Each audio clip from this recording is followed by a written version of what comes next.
Bienvenue à la dédicace de Bruce Benamran. Benamran, pardon. Alors voilà, on va parler un peu du livre. On a envie de parler de plein de choses avec toi parce que voilà, l'actualité, que ce soit l'exoconférence, que ce soit la chaîne y penser, que ce soit tout ça. Mais bon, aujourd'hui, on va parler essentiellement du livre. Alors j'ai une première question à te poser. À la lecture du livre, il y a un truc qui m'a sauté aux yeux, c'est j'aimerais bien entendre parler voilà, du lien entre la science et la réalité qui commence le bouquin. Je sais pas si. C'est-à-dire parce que c'est vaste comme sujet. Oui, clairement, mais c'est un Ouais, truc. la science et la réalité. Vous avez 4 heures. C'est ça. Non, mais c'est en gros, moi, quand j'étais au lycée, on m'a jamais dit que la science et la réalité n'étaient pas exactement la même chose. Ah Et je oui, trouve de que, ce point de voilà, vue-là. voilà, Non, c'est-à-dire que oui. Alors le but de la science, c'est de modéliser de la façon la plus fidèle possible la réalité. Mais c'est en aucun cas de trouver la formule de la réalité. C'est-à-dire toutes les équations qu'on a, toutes les théories qu'on a, sont des bonnes approximations de la réalité. Mais c'est tout. On ne saura jamais. Il y a beaucoup trop de paramètres. Donc on ne saura jamais précisément comment la réalité se comporte. On n'a que des modèles qui fonctionnent jusqu'à une certaine limite. d'accord, d'accord. Donc voilà, donc pour toi, qu'est-ce que c'est vraiment la science au sens, est-ce que tu es plutôt inductiviste, déductiviste La science. c'est des questions un peu vastes, j'en conviens. Mais, Non, mais je réfléchis en même temps. C'est-à-dire que je me pose pas la question dans ces termes-là en fait. Mais ok. Non, mais pour moi, la science, c'est avant tout une méthode. C'est-à-dire que la science n'englobe même pas nécessairement les théories scientifiques. C'est ce qui peut être étrange, mais c'est-à-dire que pour moi, la relativité, ça fait pas partie de la science. C'est le résultat d'un processus scientifique, qui est de dire à un moment donné, bon, j'observe quelque chose, je fais une spéculation, je fais des hypothèses, j'essaye de créer un modèle, je teste ce modèle convient ou convient pas. S'il convient pas, je le change. S'il convient, je regarde jusqu'à où il convient. Et une fois que j'ai ce cadre-là, j'ai dit, ok, ce modèle-là est bien jusqu'à preuve du contraire. Voilà. Donc pour moi, la science, ça s'arrête là. Et c'est valable y compris pour les. Du coup, l'avantage, c'est que c'est valable pour les sciences dures, pour les sciences humaines, pour toutes les sciences. tu viens de niquer ma question après. euh, voilà, donc nickel. Du coup, tu m'as un peu paumé, je suis désolé. Voilà, je fais comme ça, moi. Parce qu'en fait, j'ai répondu à sa question d'après tout de suite. Voilà. Il est là, genre, qu'est-ce que je fais? Qu'est-ce que je fais? Ben oui, c'est une première. Vas-y. Donc voilà, oui, on va parler de la manière dont tu as conçu un peu l'ouvrage, des 7 différents chapitres. Comment est-ce que tu les as construits? Comment tu as choisi l'articulation? Comment tu as choisi un peu tout ça? En fait, alors, la difficulté quand on veut parler de science, c'est d'abord, moi, je voulais faire quelque chose de progressif. C'est-à-dire qu'évidemment, il y a des gens qui vont se dire, tiens, moi, je m'intéresse surtout là au chapitre sur la relativité, donc je vais commencer par la relativité, puis je lirai la thermodynamique, puis je lirai ce que je veux. Mais moi, ce que je voulais, c'est que les gens qui lisent dans l'ordre, qui lisent comme un livre, en fait, normal, que ce soit vraiment progressif. Et la difficulté, c'est que la complexité ne suit pas exactement l'histoire.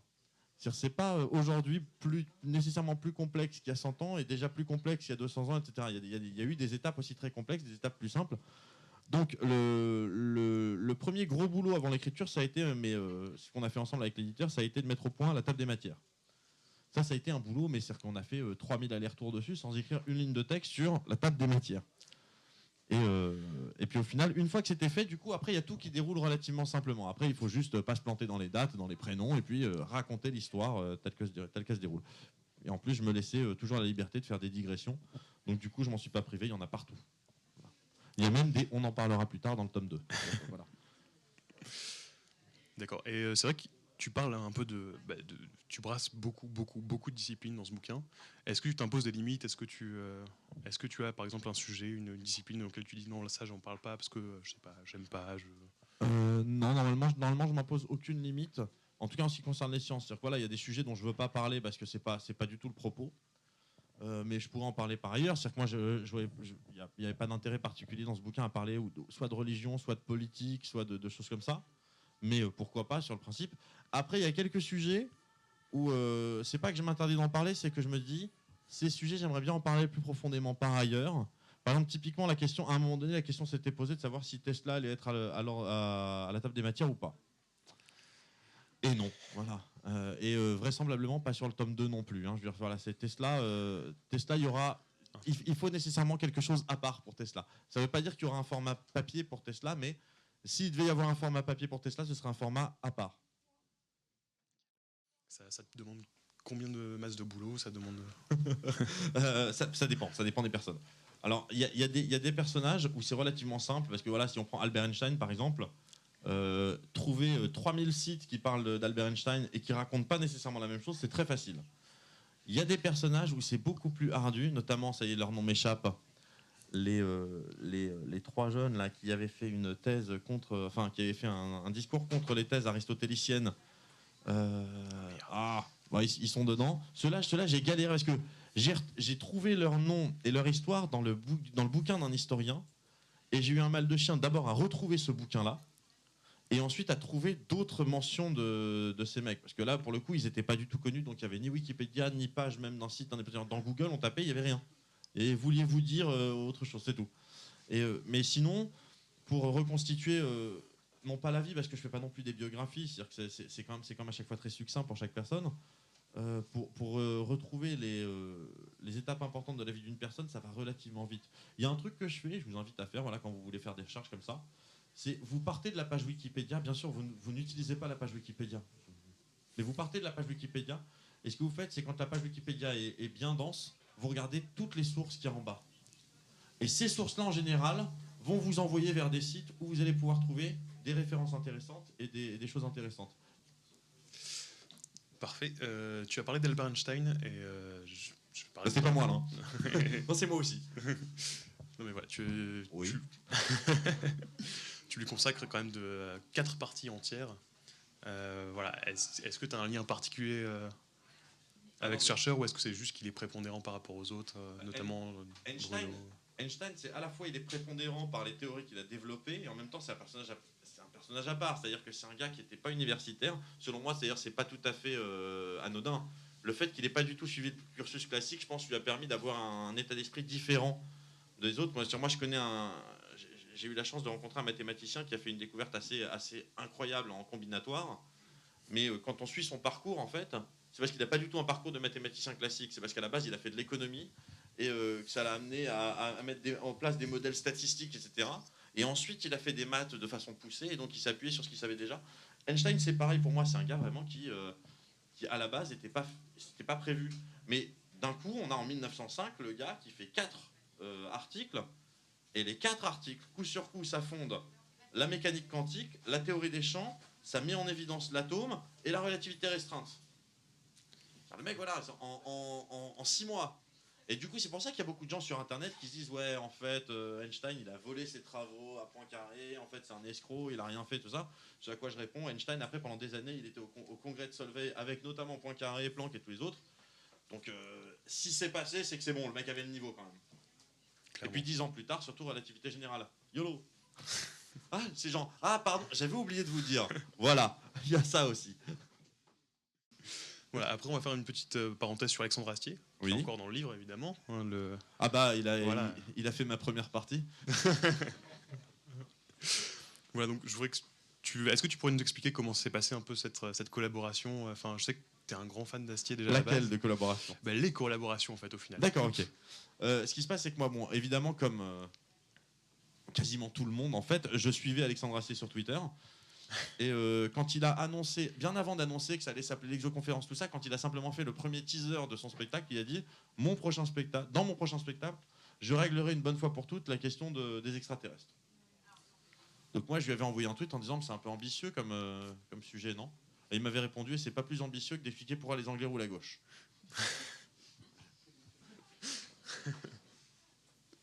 Ah ouais. Merci. Et en fait, le lendemain, il me suivait sur Twitter. Donc dans la nuit, il a dû se dire bon allez, il a l'air cool ce gars-là, bing, follow. Et donc du coup, dès lors qu'on se suivait mutuellement sur Twitter, on pouvait s'envoyer des messages privés. Donc là, je suis passé en mode adolescente de 14 ans qui essaie de draguer. Non, je vais pas lui envoyer un message maintenant, ça va faire le lourd et tout. Non, je vais attendre 3 jours. Et puis ce qu'il faut savoir, c'est quand vous échangez avec Alexandre Astier, c'est soit il est à côté de son téléphone ou de son ordinateur et il vous répond instantanément, soit il n'est pas, et s'il met plus d'1 heure à y arriver, de toute façon, il y aura 1000 autres choses qui seront passées, donc il verra même plus passer le message. Et donc des fois, vous êtes là, vous discutez, genre, il me répond et tout, et on discute pendant 1 heure, c'est cool. Puis après, je fais un truc, je reviens, j'ai eu un message, il répond plus, je fais, ça y est, je l'ai saoulé. C'était le message de trop, mais je peux pas l'annuler, merde. Et voilà. Et un jour, j'étais en train de préparer, donc ça devait être en avril, je pense en avril ou en mai de cette année. J'étais en train de préparer Néocast à Strasbourg, donc je venais d'arriver à Strasbourg. Et j'étais avec Antoine Daniel et avec Dani Caligula de la chaîne Doxa, avec Pouillou de la chaîne Pouillou, enfin, on était quelques-uns comme ça. Et d'un coup, je reçois un SMS d'Alexandre qui fait est-ce que tu accepterais de faire 20 minutes de ma première partie 20 minutes de mon spectacle à l'Olympia en première partie. Bah, oui. Et j'ai mis oui tout de suite, après j'ai réfléchi, je me suis dit bon, j'ai jamais fait de scène. Et là, il s'agit quand même de faire la première partie d'un spectacle qui a une tournée nationale. Et je veux dire, c'est un vrai truc. C'est-à-dire qu'il y a 25 personnes qui bossent sur la tournée. Il y a du blé, il y a une production. L'Olympia, voilà, l'Olympia, c'est la plus petite salle qu'on ait faite. C'est 2000 places. Donc c'était, je me suis dit que j'ai dit oui un peu vite quand même. Mais bon, voilà, moi j'étais content d'avoir dit oui, mais je me suis dit putain, ils ont la confiance les gars. Et ils avaient tellement la confiance que jusqu'au jour de la première, ils n'avaient rien vu. On dit c'est bon, t'es prêt? Ouais. Je suis vachement prêt, ouais. Bon bah voilà. Et le jour même, 3 heures avant, ça a été d'ailleurs le truc le plus éprouvant que j'ai fait, c'est ça. C'est 3 heures avant. Ils m'ont dit bon bah, tu vas faire le truc comme ça, on le fait tourner pour vérifier le son, la lumière, tout ça. Je dis bah, d'accord, vas-y, monte sur scène, vas-y, fais ton truc. Et donc je me retrouve sur la scène, donc c'était au Radiant à Caluire à Lyon. Et je me retrouve devant la salle qui est allumée, qui est vide, avec au premier rang Alexandre Astier, Jean-Christophe Ambert. Et ils font vas-y. Et de temps en temps, il faisait des trucs comme ça. Continue. Bien sûr, j'ai pas eu un sourire, rien. J'ai rien, c'est-à-dire que j'étais comme ça. C'était bien? C'était très bien. Ah ok. Non, ils sont bons pour ça. Et puis donc, à un moment donné, je lui avais dit, quand j'avais commencé à envisager le fait de faire le livre, j'avais dit, dis-moi, si... D'ailleurs, très précisément, moi, au début, je pensais pas à une préface. J'avais pas encore pensé à une préface. Et je discutais avec Patrick Beau, donc de la chaîne Axolot, et je lui disais ouais, écoute, je suis en train de préparer un bouquin. Il me fait bah tu devrais demander à Alexandre Astier de faire la préface. Lol. Donc moi je sors mon portable, je fais tu ferais la préface? Il m'a dit oui. Je lui ai dit c'est bon, c'est fait, merci. Et ça, voilà, en 3 minutes ça s'est fait cette histoire. Je me dis bah évidemment. Bah, en tout cas, elle est terrible et tes références à Kaamelott le sont aussi. Moi je peux plus la lire, hein, la préface. Moi chaque fois que je lis la préface, je pleure. Ah non mais attends, mais il y a des trucs. Non, c'est quand même Alexandre Astier quoi. Je dis Bruce c'est le meilleur pour ça. Genre, oh putain. Là il y a Florence Porcel qui a sorti sur YouTube là il y a cette semaine un documentaire d'1h30 sur l'exoconférence dans lequel je fais quelques caméos. Ouais. Et à un moment donné elle pose la question pareil à Alexandre Astier de pourquoi moi, et il répond et pareil je peux pas regarder sa réponse sans être là genre. Ah non mais ça fait plaisir quoi. C'est normal hein, je veux dire, c'est Alexandre Astier. Pour finir cette interview, est-ce que ça te dirait de parler un peu des neurones miroirs? Parce que je trouvais qu'il y avait une partie super belle dans ton bouquin là-dessus. Bah, si tu veux. Si tu veux faire un petit... voilà. Tu veux que je fasse quelque chose sur les neurones miroirs? Ouais, d'accord, on va faire un truc. Mais c'est simplement, voilà, c'est que le principe même du neurone miroir, c'est que si je commence à parler de Baillet, en toute logique, ça devrait commencer à venir dans la foule. On devrait en avoir 2-3 qui vont commencer à genre... comme ça, parce que c'est tout à fait contagieux, c'est lié au neurone miroir. Je pense que normalement, ça devrait marcher. Voilà, je veux pas faire de test, mais je suis en train de surveiller s'il y en a pas. Il y en a 2-3, ils sont là genre... Non mais oui, les neurones miroirs, ouais, c'est-à-dire que c'est difficile de parler juste 2 minutes des neurones miroirs. Le neurone miroir, c'est un gros morceau quand même. C'est a priori une des meilleures raisons qu'on ait trouvées pour justifier notre sociabilité en tant que civilisation. Je veux dire, c'est hyper intéressant. Voilà. Et donc c'est lié à la façon dont, à pourquoi est-ce que Baillet c'est contagieux. Si vous avez déjà noté que Baillet c'est contagieux. C'est pas le seul truc contagieux. Moi, maintenant que j'ai fait de la scène, j'ai pu voir que quand il y a quelqu'un qui fait dans une salle de théâtre, c'est d'un coup, au bout de 20 secondes, c'est voilà, s'il y a des trucs comme ça. Parfait, bah merci beaucoup. On va passer aux questions. Aux questions du public. Posez vite vos questions. Bonjour. Bonjour. J'avais une question par rapport à tes débuts, c'est-à-dire il y a 2 ans, fin 2013. Moi, j'ai accroché sur vraiment les premières vidéos. Moi, de toutes les vidéos, ma vidéo favorite, c'est pourquoi le ciel est bleu et le soleil est jaune. Voilà. Et je me suis dit quand même, c'est incroyable que des vidéos aussi rapidement, parce que toutes les premières vidéos sont vraiment faciles à captiver, très facilement captivantes.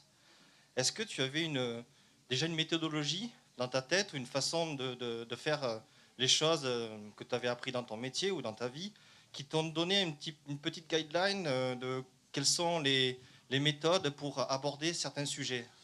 Alors, sur la façon dont je construis une explication dans un épisode, bon, c'est un petit peu ma mayonnaise, ça. Ouais. Non, mais en gros, ça repose sur deux choses.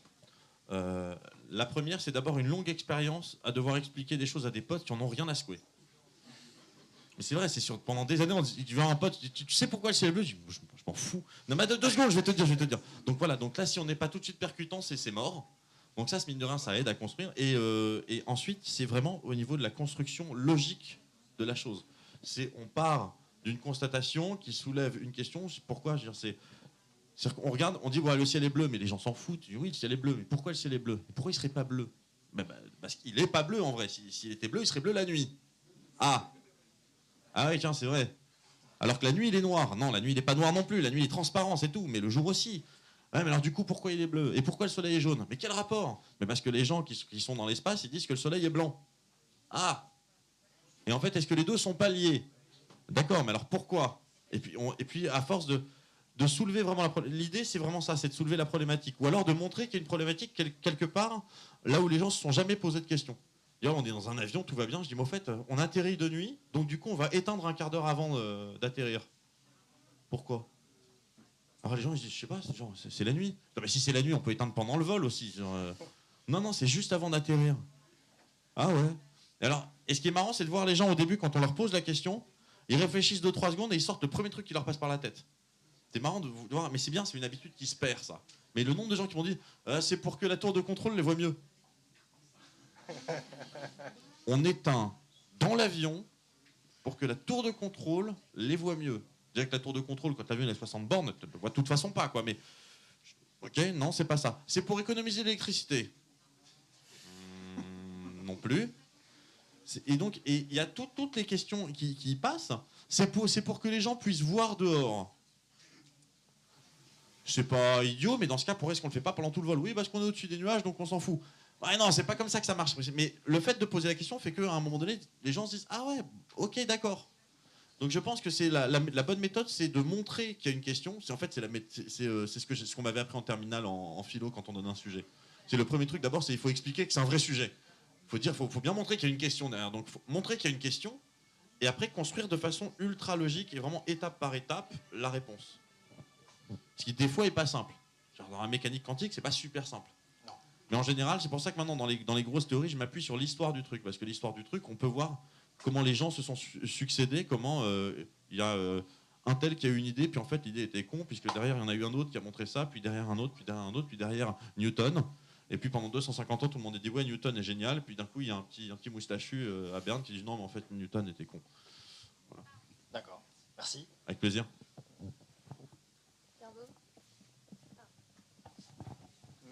Ouais, je voudrais savoir si il va y avoir d'autres épisodes sur des hyper poissards comme Guillaume le Gentil. Alors, des mecs aussi poissards que lui, ça va être chaud. Mais il va y avoir quelques cas, quelques scientifiques encore un peu atypiques, quoi. D'accord. Clairement. Mais là, alors maintenant, ce qui se passe, c'est dans les prochaines semaines, ça va être un petit peu différent. Parce que comme là, maintenant, on est dans la mécanique quantique, et que la mécanique quantique, c'est de fait super chaud, je vais alterner, donc toujours un rythme de 2 épisodes par mois. Ça va être un épisode sur 2, ça va être la mécanique quantique, et l'autre épisode sur 2, ça va être une question vraiment plus, pas nécessairement facile, mais sur un sujet plus quotidien, plus léger, plus cool, plus dans l'esprit de pourquoi bailler c'est contagieux ou des trucs à savoir sur le cerveau.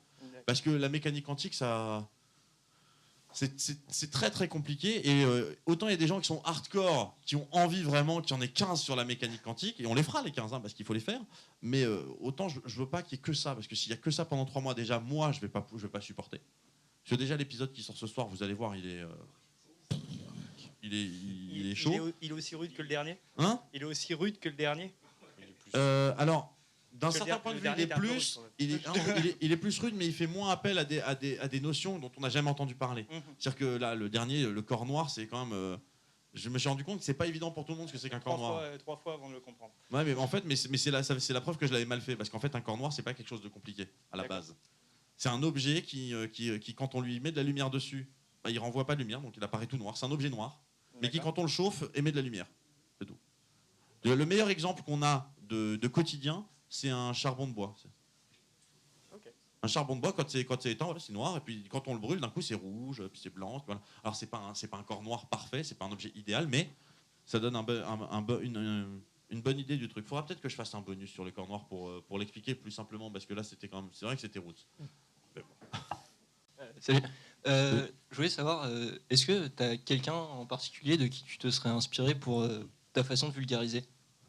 Ou est-ce que justement tu t'es dit, merde, il n'y a personne qui sait bien vulgariser, et du coup, je vais m'y mettre? Alors, pour la façon de... Alors, je vais essayer de répondre. C'est-à-dire qu'il y a une réponse en deux temps, en fait. Il y a sur la façon que je peux avoir de m'exprimer dans les vidéos et sur la façon que j'ai de vulgariser, vraiment, c'est-à-dire de trouver la bonne analogie, tout ça. Pour ce qui est de m'exprimer, je pense que c'est un secret pour personne, que ça fait des années que je bouffe du Alexandre Astier. Et donc, du coup, et puis voilà. Et puis, ce qui se passe, c'est que l'exoconférence, j'ai déjà eu l'occasion de le dire, l'exoconférence, pour moi, c'est le meilleur exemple de l'aboutissement de la démarche que j'ai avec Y Penser. C'est-à-dire là, le gars, en fait, c'est un épisode d'Y Penser de quasiment 2 heures, écrit par Alexandre Astier et mis en scène par Jean-Christophe Imbert. Donc c'est un truc qui pète un peu la classe, quoi. Voilà. Mais maintenant, pour ce qui est de la vulgarisation à proprement parler, pour moi, il y a 2 noms qui sortent en termes de vulgarisation. Et il y en a d'autres aussi, mais il y en a 2 vrais. C'est Richard Feynman, en anglais, mais c'était les années 50. C'est-à-dire que ces lectures datent des années 50, donc la façon de parler n'était pas tout à fait la même, mais l'esprit, la façon d'adapter le discours au grand public est top. Et aujourd'hui, Étienne Klein. Étienne Klein, voilà, pour ceux qui vraiment connaissent pas, vous allez vous faire plaisir, vous allez vous régaler, vous regardez toutes ces conférences. Alors à chaque fois, ça fait peur, c'est des conférences d'une heure 20, 1h40, etc. Je vous garantis que c'est un régal à chaque fois, quel que soit le sujet, que ce soit sur le temps, sur la mécanique quantique, sur la relativité, sur les anagrammes, fondus d'anagrammes, enfin sur toutes ces choses-là. Après, voilà, après des vulgarisateurs, il y en a plein. Il y a Brian Greene qui est très très bon, il y a Brian Cox qui est pas mal aussi, il y a Neil deGrasse Tyson, il y a James May, le mec qui faisait Top Gear, enfin un des mecs qui faisait Top Gear, qui a aussi des émissions scientifiques sur YouTube. Il y a, et puis il y a plein de youtubeurs maintenant qui font ça aussi de façon formidable. Enfin, je dis maintenant comme si les gars, je les avais vus arriver, en fait, ils étaient là 2 ans avant moi. Mais voilà, donc tous les gars de SciShow, Veritasium, Vsauce et compagnie, Azap Science, enfin, voilà, il y en a un paquet. Après, à titre perso, moi, les premiers vulgarisateurs auxquels j'ai été confronté, c'était les frères Bogdanov. Mais c'est à l'époque de temps X. Et ça, pour le coup, on peut penser ce qu'on veut des frères Bogdanov. Moi, je continue de maintenir que, en tant que vulgarisateur, ce sont d'excellents vulgarisateurs. Voilà. Après, on peut discuter de leur théorie propre, de leur recherche à eux, de tous leurs litiges avec un tel ou un tel. De maintenant, ils commencent à avoir un discours qui commence à être un petit peu trop orienté religion, voire existence de Dieu ou pas, ce genre de choses. Ça, pour moi, c'est pas du tout ma sauce.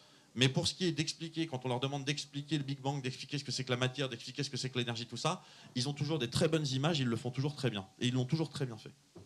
D'ailleurs, pour ça qui dure, parce qu'aujourd'hui, très sincèrement, ils ne pourraient pas avoir autant de succès uniquement sur le fait qu'on se foute de la gueule de leur menton. Ce qui, moi, me gave à chaque fois. J'arrive pas à comprendre qu'ils aient fait la chanson là, avec Cyril Hanouna, où ils font tous menton, machin, pouti en menton, Inzir. Je comprends pas pourquoi ils ont fait ça. Mais à côté, voilà, pour moi, ce sont des bons vulgarisateurs. Il faut au moins prendre ça pour ça. C'est ce que je dis en général, c'est les gens qui me disent « Est-ce que tu penses que je devrais lire leur bouquin ?» Je dis « Tu lis leur bouquin, tu t'arrêtes 3 chapitres avant la fin. » En général, c'est comme ça que c'est gaulé. Tout le bouquin, c'est de la vulgarisation et c'est de l'histoire. Et les 3 derniers chapitres, c'est de leur sauce à eux. Je dis ça, il faut le prendre avec des pincettes. Est-ce que ça t'intéresserait de d'étendre un peu plus sur la scène internationale? Alors, je lance une chaîne en anglais en janvier, donc oui. Oui, tout à fait. Déjà, il y a plein de gens avec qui j'aimerais bosser, justement. Plein de youtubeurs avec qui j'aimerais bosser. Moi, j'adorerais bosser avec Vsauce ou Veritasium, faire des collabs avec eux. J'adorerais pouvoir avoir un caméo de Neil deGrasse Tyson. Ça aurait de la gueule. Ou de Bill Nye, enfin, du genre de personnage. Et oui, clairement, c'est-à-dire que moi, j'aimerais bien maintenant pouvoir attaquer, comme on dit vulgairement, attaquer le marché mondial, quoi. Déjà, attaquer un peu l'Europe, attaquer les États-Unis, le Canada, tout ça, j'aimerais bien.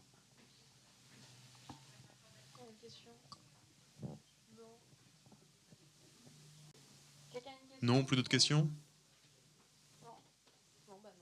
Rendu. Voilà. Bon, bah, On va merci laisser beaucoup. poser. Merci beaucoup, Bruce. Et puis on va Et là, je reprendre les claque le mic dédicaces. et je me casse. Depuis combien de temps tu connais Bruce et la chaîne Y Penser? Je pense que ça fait à peu près un an, peut-être un petit peu plus. Et comment est-ce que tu l'as découvert? Je crois que c'était la vidéothèque d'Alexandrie. Je suis tombée, je crois que j'ai commencé par Nota Bene, et après je suis tombée sur la vidéothèque d'Alexandrie, et après j'ai cherché des vidéos de vulgarisation de la science parce que ça me plaisait beaucoup, et du coup je suis tombée sur Bruce. Tous les sujets abordés par Bruce, en général, ce sont des sujets que je ne connais absolument pas. Donc, du coup, c'est très intéressant parce que ça me permet d'élargir un petit peu mes connaissances. Et, non, très intéressant, c'est très bien. Si vous devez retenir un thème ou une vidéo en particulier. La vidéo sur le cerveau. Ce qui peut faire le cerveau. Ouais, moi aussi c'est ça. Ouais, j'ai pensé à ça aussi. Merci beaucoup en tout cas.